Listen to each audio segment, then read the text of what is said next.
The alarm goes off at 5 a.m. and the trees start rustling my name again. I know it's time to go. From the great big hills to the sandy shores, I'll make my way down whatever road I'll go. I'll feel at home. There's plenty to see. This life beyond these trees. So come with me. Let's have a seat and watch big country TV.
Real life. You are not perfect. Everybody makes mistakes. Now we have to adjust the reed to accommodate things. Yep.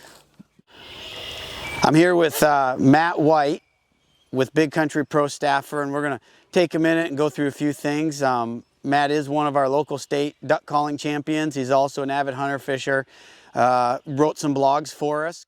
We're here because he's going to talk a little bit about duck calls, how to do it, when to do it, and then when to shut up. So real quick, you're decorated. Why don't you kind of, what is, obviously each call does something. Yep. Give us a quick rundown. These three are just a Canada Goose call. This one's by Flights Canceled, a local Ohio shop. This is a DRC short drop. This is my lesser call, so it's going to be a lot higher pitched, mimicking those young birds here in Michigan, or if you're a little further west, the lessers, cacklers, much higher pitched. This is a Molt Gear Rush, made out of Minnesota. This is my go-to, this is my baby. So we got Wood Duck Call, and to be honest with you, I know everybody knocks it, but Duck Commander makes the best one on the market. Sorry for everybody else, but this is JT Omen, JT Calls, and this is also a Duck Commander with their acrylic series. It's been a pretty solid call. I love this thing. Yeah. So do you take every call with you every time you hunt? Yeah, I do. I don't swap calls out unless when I'm out west, I'll have a spec call on my lanyard. No, speckle bellies. Yep. I'm no good at it. I gotcha. Well, I'm no genius. Does a lesser, I mean, you've got different goose calls. Will damn near every goose come into the same call? If you're blowing your favorite call, are you going to pull in a lesser and a greater? Yeah. All three of these calls have a vastly different sound. Much deeper, lower, really high pitched. Okay. Kind of the in between. Okay. So this is pretty much the only call I really touch, unless it's, how I say, unless the situation exactly calls for it. If I'm hunting a field that's full of lessers, then I'm gonna blow this. Hence the reason you carry them all. Exactly. Different situations call for different things. Michigan here, our early season, we're hunting a lot of young birds. They're only a few months old, so they have a really high-pitched, squeaky voice. They're only how old? They're only a few months old. They're born in what, late May, June. And they're migrating already by October? Well, no, in September is when Michigan's early goose season starts, and we're hunting the local birds. Yeah. So okay. That's what you're going to deal with. It's all young, not all, but a vast majority. So you're still hunting family groups. These birds are with mom and dad and 8 to 10 babies. So when you see geese in a field, specifically in the early season in September, you'll notice a group here, a group there, a group there, a group here. They're very much territorial that time of year still. Oh. They don't want, mom and dad don't want. Can you tell the size difference? The trained eye? In hand, yes. It's tough to tell. I mean, you can definitely tell. But they got their mature feathers, right? Oh, They so all look the same. so you wouldn't notice it if they're flying by. exactly. You're just going to blast them and you get your birds. What's the limit in Michigan? Do you remember? 5 a day. 5 a day. Yep, and that's all the way from September through the end of season. And does that matter if they're lessers or greater? Any of that? Nope. Nope. And we don't get Just speckle. a Canada goose. There's no speckle bellies. Do they come through? I know in Kansas we get tons of speckle bellies. I mean, so- the distinct call. Yeah. Yeah. So we do a few, probably less than 50 a year are killed in Oh, Michigan. are you allowed to shoot them? Yeah. Oh, okay. Yep. So it doesn't matter. They just Nope. don't migrate this way. We're shooting lost ones. I gotcha. basically, Yep. So my company, we killed 2 this last season, and 2 snow geese, which is completely unheard of. Yeah. We're out west. Snow geese come by the Snows and specks 50, are 60,000 at a what time. you go there for. Yeah. Yep. Okay. So real quick, we're gonna let them blow on a snow goose call, or excuse me, a goose call, and just give us if you got a group of geese coming by and you're just trying to call them in, you know, what do you got, 4 or 5 at a time? They're just getting ready to land. That's all we want to know is let's hear what it sounds like Yeah, when we'll we just do want. some basic double, single clucks and just like.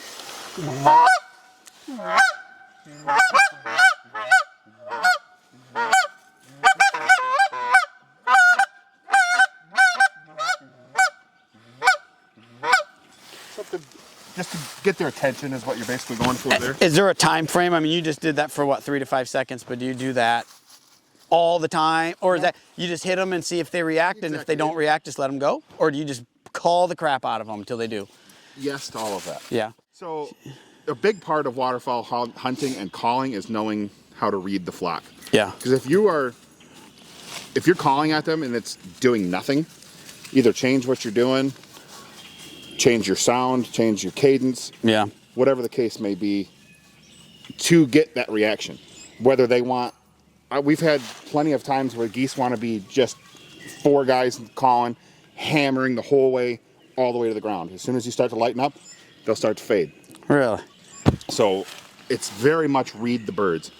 And other times, all they want is a cluck here and there, and they're on a string. They're coming. That has a lot to do with. Is there rhyme or reason?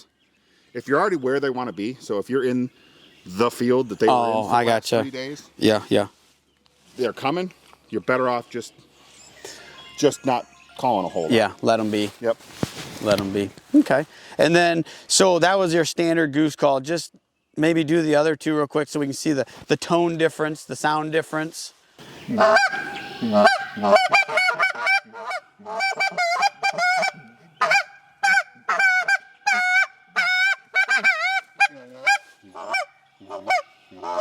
Much higher pitched, Yeah, that's not nearly as loud.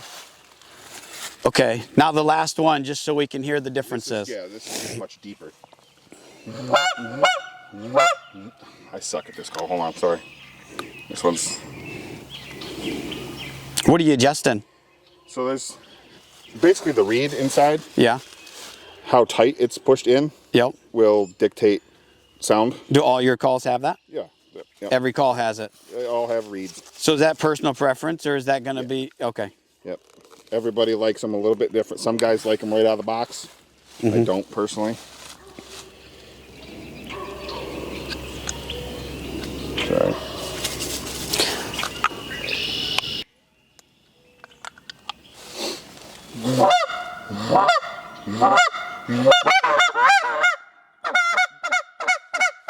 Wow. That's loud. That one's loud. That is loud. When you get it adjusted, that thing, that barks. Yep. Okay. So then we got. So let's just do ducks. the ducks. I mean, the wood duck, that's a Michigan bird. I mean, that's everybody here hunts them. Let's just do a quick. So a lot of people will say a wood duck's not a callable bird. Right. You're basically just letting them know you're there. Whether that's true or not, I don't know. Yeah, right. So basically just a couple of basic wood duck sounds are kind of a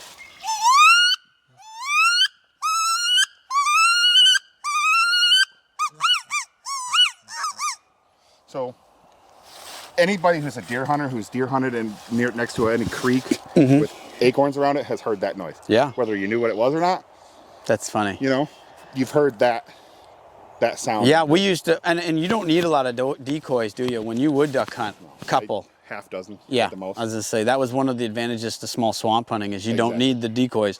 Yep, just throw a half dozen decoys over your back and go for a hike. Go for a hike. Yep. And then what else you got here? All right, so this is a JT Omen. This is kind of my go-to mallard call. So you're basically quack, just Which is a feeding. nope. No. So What do we got? a lot of people don't realize that the Drake mallard, the greenhead, Yep. doesn't quack. Ever. Only the hens. Really? Yep. The Drakes make a similar but not the same. The noise is different. It's more of a raspy whistle. So it's just hens that quack and talk and that. So when you're sitting at a park and you hear a, that's a hen talking. Yep. Would never know that. Yep. I had no So- idea. Your basic back and forth with your ducks is just a.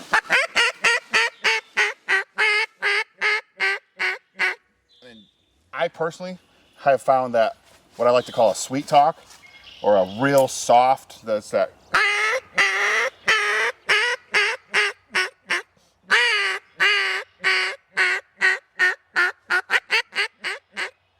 That's giving them that confidence to finish where you want them to be. Oh, when you say finished land.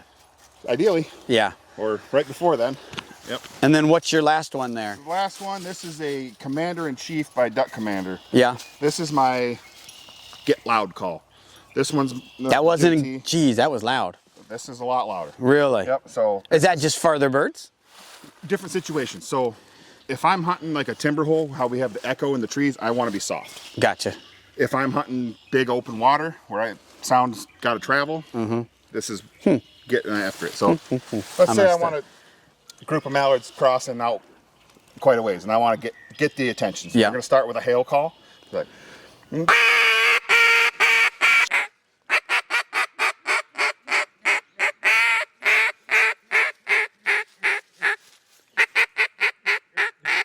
That is loud. much louder. That is, I was Much not louder. prepared for that. That's like a shotgun going off by your head. Holy cow. Yep. Jeez. What do you think you pull them in from? I mean, is that 100 yards away you see a duck? They can hear that? How far do you feel they can hear that? Especially if you're Over water? if they are downwind, It probably travels a long way. long ways. Downwind, over water, sound travels a long ways. Yeah. Jeez, oh Pete, that was loud. Yep. Well, all right, and just so he does have a few bands. Anything special about them? Where were they shot? Just so we know. You know, honestly, both of these bands, this is a Canada Goose band and this one was on a hen mallard. Yeah. They were both, unfortunately, I don't know, unfortunately. This one, the band was that year's bird. Gotcha. So a young bird I killed 6 miles from where it was banded. Yep. Same with this one. Yeah, but that's was jewelry. hunting- yeah, I was hunting a small lake in northern Michigan, and we actually killed 2 bands that day. I got one and a friend got one, and they were both banded on that lake like 3 weeks prior. Oh, Just got lucky, I guess. got lucky. Yeah, it's cool though. I mean, No nice, impressive story about how he came down from Saskatchewan and, Yeah. you know. you but- can't win them all. I'll take Can't win 'em some. all. I'll take some bands. I don't have any. I've been hunting ducks for 15 years. I still ain't killed one with a I've band been on doing it. it. I'm 30. I'll be 34 in 2 weeks. I've been doing it since I could crawl. And you got 2. I've got 2. And your dad has how many? My dad's got 63 duck and goose leg bands and 11 leg collars or neck collars. Anything crazy for his? His, that I can remember off the top of my head, his most impressive one to me has always been a canvasback, which just to kill a canvasback in Michigan is pretty awesome. Don't you only get one a season? No, it's 2 a day. Even on the canvas backs? Yep. Oh, I didn't know that. Don't quote me on Yeah, that. But, right. So he shot this canvasback on Lake St. Clair that was banded in Thunder Bay up in northern Ontario. Yeah. It was, at time of band, it was estimated at 7 years old, and he shot it 7 years after it was banded. So this is a 14-year-old duck. Yep. Don't you get something in the mail when you do that? I don't know that they still send it off in the mail. Now it's just online. But you get the information. There is a phone number or a website right on reportbands.com. Oh. So you just go in, type in the band And that's number. how he gets all that information. Exactly. So he shot 14-year-old canvasback on Lake St. Clair. Yep. What are the odds of that, you think? That's crazy. It can't be good. It can't be good. I'll be playing the lottery that day. I know. All right. Well, we appreciate you kind of walking us through. I mean, obviously, there's tons of calls out there, and these are just some that you personally, you know, that you grab onto. But other than that, we appreciate it, and we'll keep moving forward with more duck stories.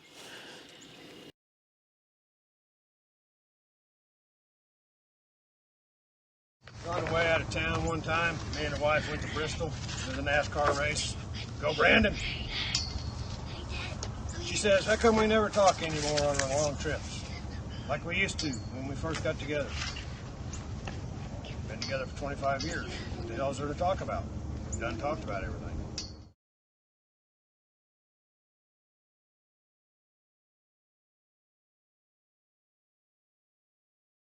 Hi everybody, this is Cody Freeman from Blacktail Drop Zone, Oregon's premium big game feeds, minerals, and attractants. To give you a little backstory about myself, I'm 28 years old. I grew up hunting with my dad. I've spent my whole life out in the woods hunting all the big game animals that we have here in Oregon.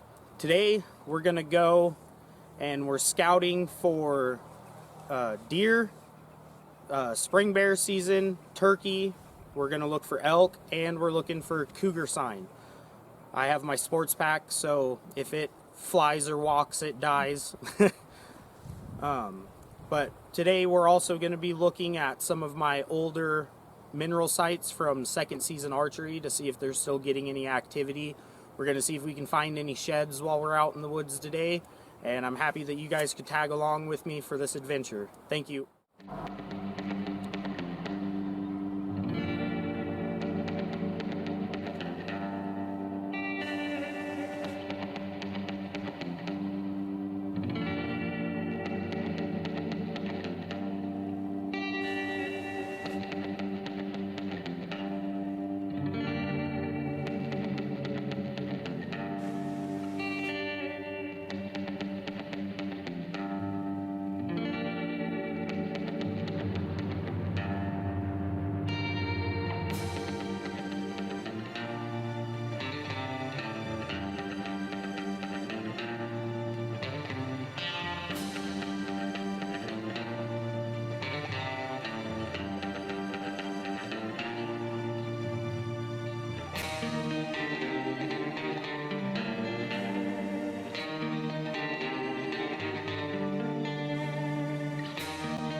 Right here we had one of last year's pretty decent rubs.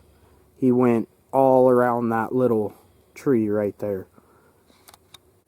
So we just got down here to the old site and it's still getting activity. One of the big bucks made it through the winter and second season archery, so that's always a bonus. But what I did was I just dumped some of my protein feed on it, and I'm going to hang a camera, and then we're going to continue going on, seeing what else we can find. And I'm going to show you guys some of the old rubs that I put cameras on, and I'm going to put in the trail camera videos of them coming up to it and stuff. So now we're at the rub that I had a camera on, which is actually right here.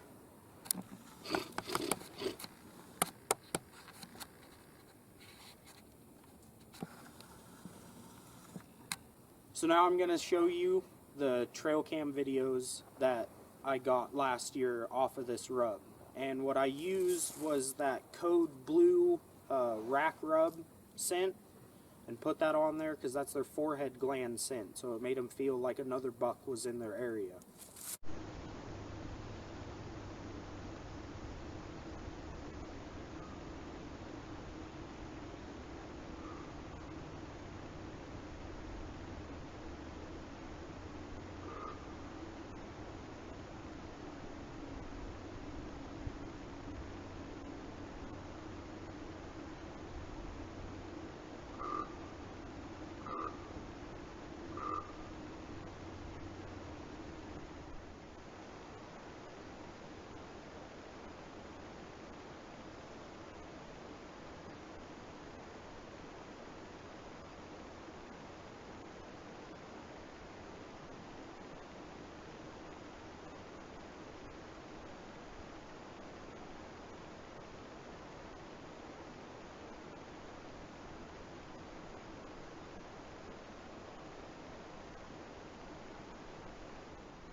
So the other day, I ended up having to leave the woods early, and now I'm on the other side of the valley. I figured I would go more in depth about rubs and also bedding areas. What we're looking at right now is one of last year's rubs.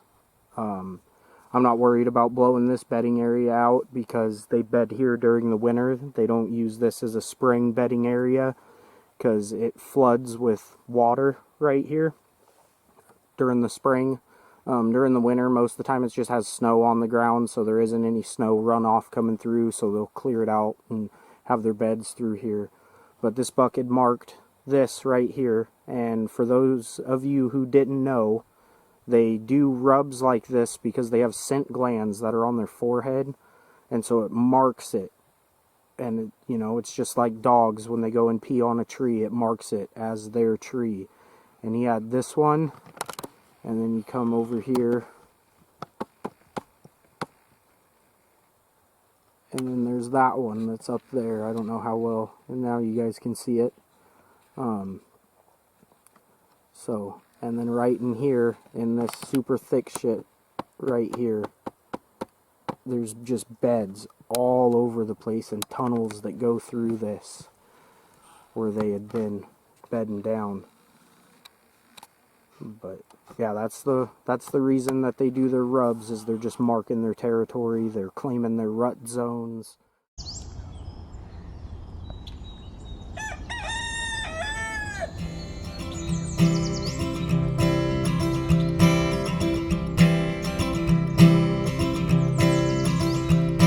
The alarm goes off at 5 a.m. and the trees start rustling my name again. I know it's time to go.